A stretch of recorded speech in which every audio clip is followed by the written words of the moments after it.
నమస్తే, welcome to focus TV news. నేను తరంగిణి. ముందుగా బులెటిన్లో హెడ్లైన్స్ చూద్దాం.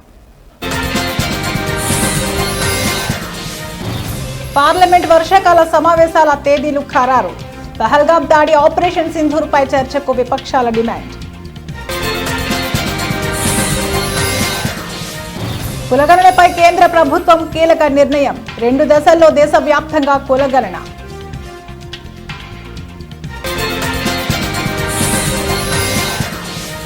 రాహుల్ గాంధీపై అలహాబాద్ హైకోర్టు ఆగ్రహం. ఆర్మీపై అనుచిత వ్యాఖ్యలు చేయడం తగదు.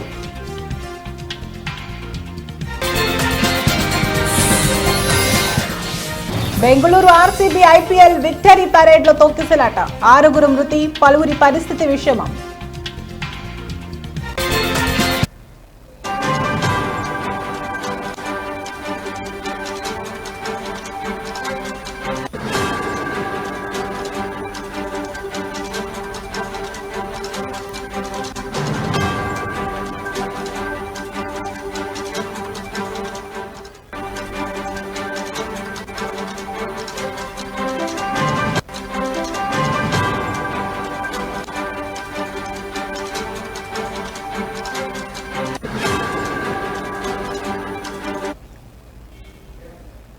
Breaking news.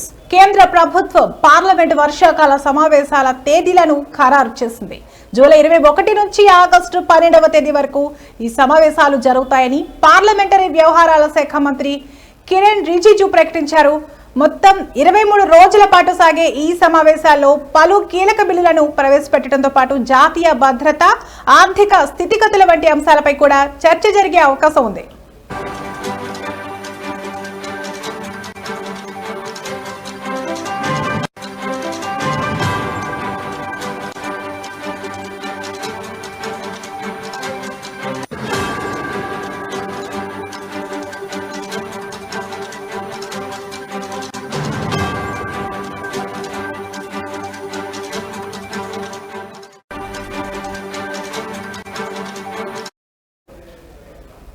ఇటీవల జరిగిన పహల్గామ్ ఉగ్రదాడి అనంతరం భారత సైన్యం చేపట్టిన ఆపరేషన్ సింధూర్ వ్యవహారాలపై పార్లమెంట్లో ప్రత్యేకంగా చర్చించాలని విపక్షాలు కొంతకాలంగా డిమాండ్ చేస్తున్నాయి. ఈ నేపథ్యంలో వర్షాకాల సమావేశాల్లో ఈ అంశంపై చర్చ జరిగే అవకాశం ఉందని సమాచారం.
బ్రేకింగ్ న్యూస్ చూస్తున్నాం. కులగణనపై కేంద్రంలోని ఎన్డీఏ ప్రభుత్వం కీలక నిర్ణయం తీసుకుంది. 2 దశల్లో దేశవ్యాప్తంగా కులగణన చేయాలని నిర్ణయించింది. 2026 అక్టోబర్ 1వ తేదీ నుంచి తొలి దశ కులగణన, 2027 మార్చి 1వ తేదీ నుంచి 2వ దశ కులగణన చేయనున్నారు. తొలి దశల్లో ఉత్తరాఖండ్, జమ్మూ కాశ్మీర్, లడఖ్, హిమాచల్ ప్రదేశ్ లో కులగణన చేయబోతున్నారు.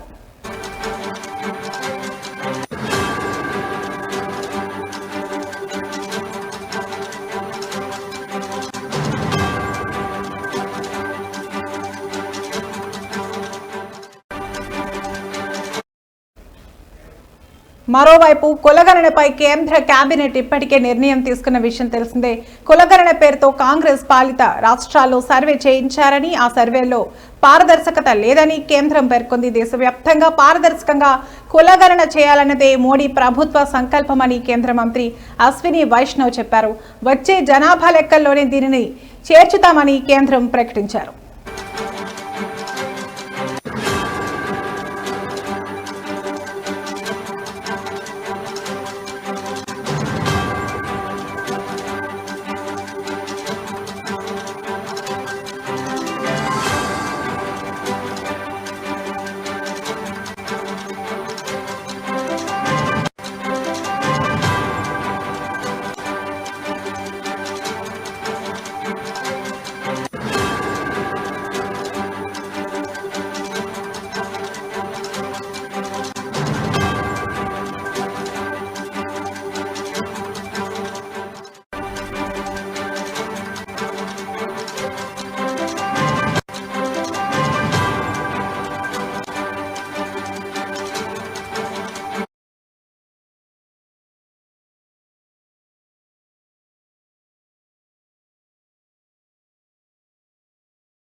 Breaking news.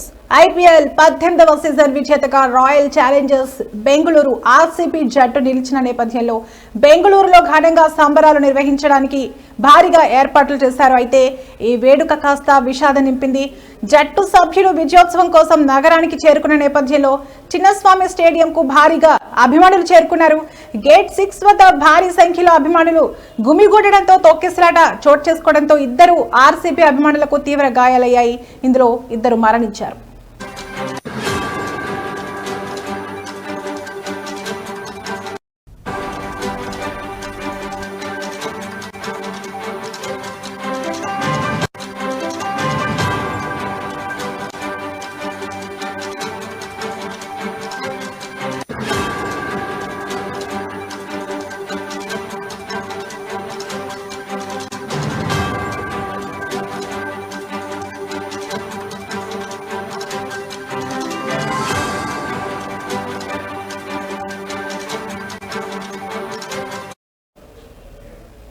అలాగే ఈ ఘటనలో 15 మందికి పైగా గాయాల పాలయ్యారు.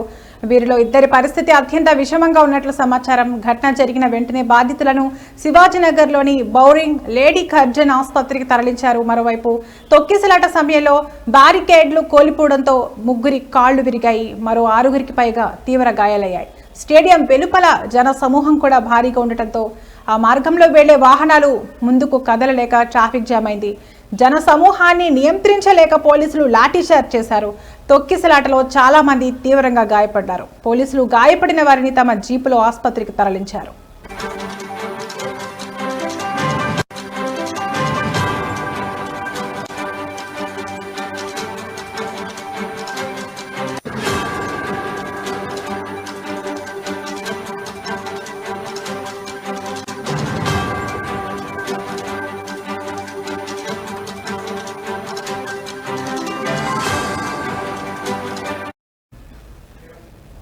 ఆర్సీబీ విజయం తర్వాత అభిమానులు సంబరాల్లో మునిగి తేలుతుండగా ఇలాంటి విషాదకర ఘటన జరగడం అందరినీ కలిచివేసింది. ఆటగాళ్లను చూడాలని స్టేడియం వద్ద అభిమానులు పెద్ద సంఖ్యలో చేరడం వల్ల వేదిక వద్ద భారీగా జనం రావడంతో పోలీసులు వారిని అదుపు చేయడంలో నియంత్రణ కోల్పోయిన పరిస్థితుల్లో తొక్కిసలాట జరిగింది.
బ్రేకింగ్ న్యూస్ చూస్తున్నాం. అలహాబాద్ హైకోర్టు కాంగ్రెస్ అగ్రనేత రాహుల్ గాంధీపై తీవ్ర ఆగ్రహం వ్యక్తం చేసింది.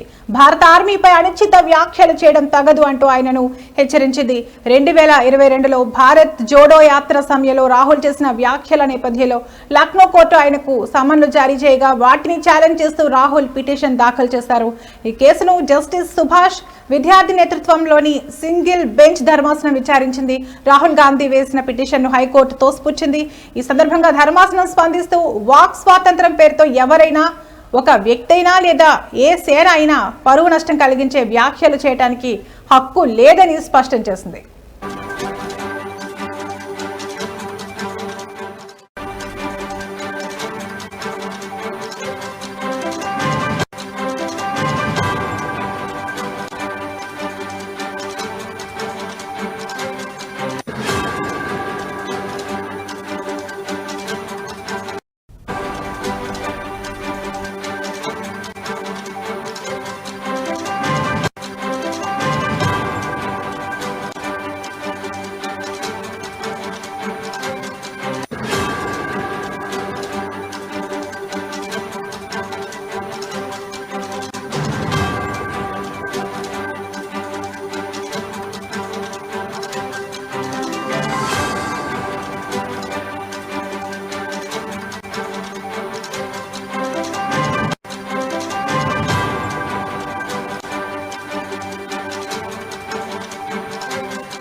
భవిష్యత్తులో భారత సైన్యం గురించి ఈ తరహా అనుచిత వ్యాఖ్యలు చేయరాదని హైకోర్టు రాహుల్ కు హెచ్చరిక జారీ చేసింది. కాగా 2022లో భారత్ జోడో యాత్రలో రాహుల్ మాట్లాడుతూ చైనా సైనికులు అరుణాచల్ ప్రదేశ్ లోకి చొచ్చుకొచ్చి భారత ఆర్మీపై దాడులు చేస్తున్నారన్నారు.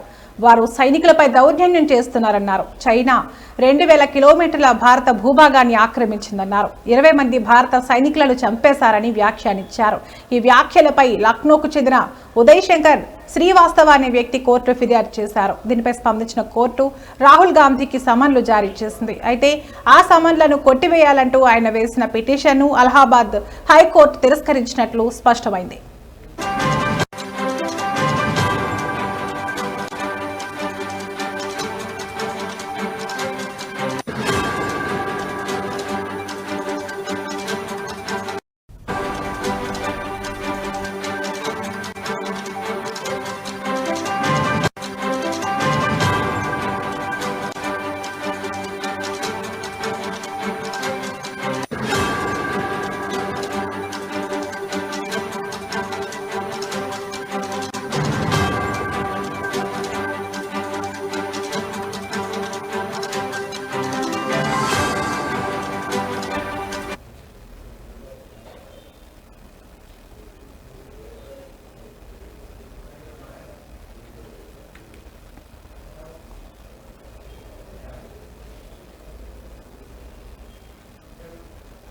ఆంధ్రప్రదేశ్ రాజకీయాలు నిజమైన వెన్నుపోటుదారులు ఎవరైనా ఉన్నారా అంటే అది వైఎస్ జగన్ మాత్రమే అని ఎమ్మెల్యే కొలికపూడి అన్నారు. ఎన్టీఆర్ జిల్లా తిరువూరులో ఆయన సమావేశం నిర్వహించారు. సరిగ్గా సంవత్సరం క్రితం ఆంధ్రప్రదేశ్ రాజకీయ చరిత్రను మార్చింది ఈ రోజు అని ఆయన అన్నారు. చంద్రబాబు నాయుడు పాలన అనుభవం, పవన్ కళ్యాణ్ నిజాయితీతో కూడిన అనుభవం, మోడీ అభివృద్ధి మంత్రం అన్ని కలిసి కూటమి రూపంలో 5 సంవత్సరాలు ఆంధ్రప్రదేశ్ పట్టిన పీడను వదిలించిన రోజు అని అన్నారు. వైసీపీ ఫ్యామిలీకి 45 సంవత్సరాలు రాజకీయ జీవితం ఇచ్చిన రాయలసీమ ప్రాంతానికి నీటి ప్రాజెక్టులకు ₹1 ఖర్చు పెట్టాడా అని ప్రశ్నించారు. అలాగనే రాయలసీమలో పరిశ్రమల స్థాపనకి, ఉత్తరాంధ్రలో పరిశ్రమల స్థాపనకి అనేక కంపెనీల ద్వారా లక్షల కోట్ల పెట్టుబడులు గత సంవత్సర కాలంలో ఒప్పందాల రూపంలో మన ముందున్నాయి. కొన్ని కంపెనీలు ఆల్రెడీ ప్రారంభమైనవి. అంటే ఏ అభివృద్ధి కోసం అయితే ప్రజలు చంద్రబాబు నాయుడు గారి నాయకత్వాన్ని ఎన్నుకున్నారో ఆ అభివృద్ధితో పాటు మొదటి నెల నుంచే ఒకేసారి పెన్షన్ని 4000కి పెంచి 65 లక్షల మందికి దాదాపు నెలకి 4000 పెన్షన్ ఇస్తూ, అలాగనే వికలాంగులకి కొంతమందికి 6000, కొంతమందికి 10,000, మరి కొంతమంది పూర్తిగా 100% వికలాంగులైన వాళ్ళకి 15,000 రూపాయలతో మానవతా దృక్పథంతో కూడిన పరిపాలన సంవత్సర కాలంగా జరుగుతుంది. ఈ సంవత్సర కాలంలో సమస్యలన్నీ పరిష్కారమైనవి అని మేము చెప్పాలి. కూటమి ప్రభుత్వం అధికారం చేపట్టి సంవత్సర కాలం గడిచిన రాష్ట్ర ప్రజలకు ఇచ్చిన హామీలు అమలు చేయకపోవడాన్ని వైసీపీ పార్టీ నిరసిస్తూ కర్నూలు జిల్లా ఎమ్మిగనూరులో వెన్నుపోటు దినం కార్యక్రమం నిర్వహించారు. కార్యక్రమం మాజీ ఎంపీ బుట్ట రేణుక, మున్సిపల్ చైర్మన్ రఘు పాల్గొన్నారు. కూటమి ప్రభుత్వానికి వ్యతిరేకంగా నినాదాలు చేస్తూ వైసీపీ పార్టీ కార్యాలయం నుండి తహసీల్దార్ కార్యాలయం వరకు పెద్ద ఎత్తున ర్యాలీ చేపట్టి తహసీల్దార్కు వినతి పత్రం అందజేశారు. అనంతరం బుట్ట రేణుక మాట్లాడుతూ గత ఎన్నికల్లో కూటమి ప్రభుత్వం అబద్ధపు హామీలు ఇచ్చి అధికారం చేపట్టి నేటికి సంవత్సర కాలం పూర్తి చేస్తుందని, ఇచ్చిన హామీలు ఒకటి కూడా అమలు చేయకుండా ప్రజలను మోసం చేస్తున్నారన్నారు.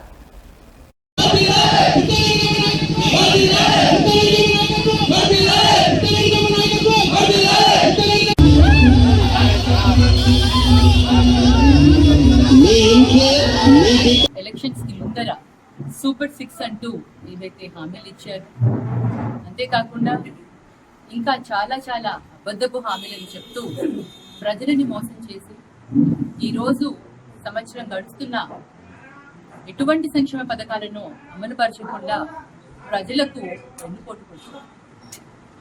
తల్లికి వందనము, ఎంతమంది పిల్లలుంటే అంతమంది పిల్లలకి ఇస్తామన్నారు. మరి 18 ఏళ్ల వయసు దాటిన ప్రతి మహిళకు మహిళా శక్తి కింద 18,000 రూపాయలు సంవత్సరానికి ఇస్తామని చెప్పడం జరిగింది. ఈ రోజు వాళ్ళు ఏం చేస్తున్నారని మేము ప్రశ్నిస్తున్నాము. మరి ఏమీ చేయకుండా మేము అన్ని సంక్షేమ పథకాలు చేస్తున్నా కూడా రాష్ట్రం శ్రీలంక అవుతుంది అని అప్రపాలు చేస్తున్నామని మా పైన నిందలు వేశారే. ఈ రోజు ఇవి ఇప్పటి వరకు నా బులెటిన్ అప్డేట్స్. మరో బులెటిన్లో మళ్ళీ కలుద్దాం. నమస్తే.